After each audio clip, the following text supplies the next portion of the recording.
پھر آپ فرماتے ہیں کہ واضح ہو کہ توبہ لغت عرب میں رجوع کرنے کو کہتے ہیں، اسی وجہ سے قرآن شریف میں خدا تعالیٰ کا نام بھی تواب ہے، یعنی بہت رجوع کرنے والا۔ اس کے معنی یہ ہیں کہ جب انسان گناہوں سے دستبردار ہو کر صدق کے دل سے خدا تعالیٰ کی طرف رجوع کرتا ہے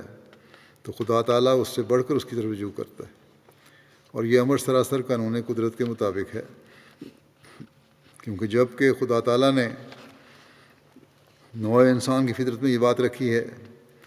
کہ جب ایک انسان سچے دل سے دوسرے انسان کی طرف رجوع کرتا ہے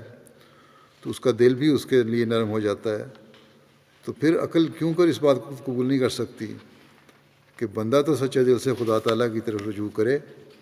مگر خدا اس کی طرف رجوع نہ کرے۔ آپس میں دو انسان تو اس پہ عمل کر لیتے ہیں، یہ فطرت ہے، لیکن پھر اللہ کے خدا تعالیٰ کے بارے میں کہنا کہ وہ رجوع نہیں کرے گا باوجود انسان کے رجوع کرنے کے، یہ نہیں ہوتا، بلکہ یہ خدا تعالیٰ کی ذات فرمایا کہ مگر خدا اس کی رجوع نہ کرے، بلکہ خدا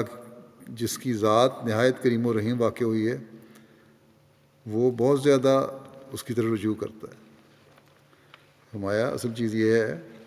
کہ خدا تعالیٰ کی ذات تو نہایت کریم و رحیم ہے، وہ بہت زیادہ بندے کی طرف رجوع کرتا ہے،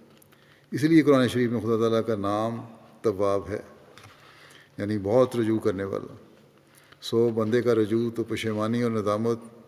اور تذلل اور انکسار کے ساتھ ہوتا ہے، اور خدا تعالیٰ کا رجوع رحمت اور مغفرت کے ساتھ۔ اگر رحمت خدا تعالیٰ کی صفات میں سے نہ ہو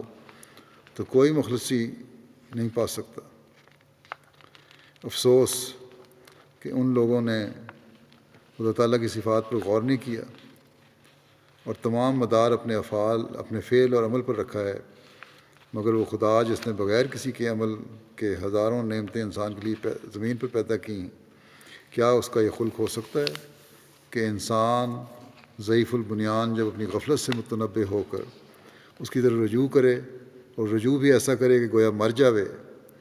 اور پہلا ناپاک چولہا اپنے بدن پر سے اتار دے اور اس کی آتش محبت میں جل جائے، تو پھر بھی خدا اس کی طرف رحمت کے ساتھ توجہ نہ کرے؟ کیا اس کا نام خدا کا قانون قدرت ہے؟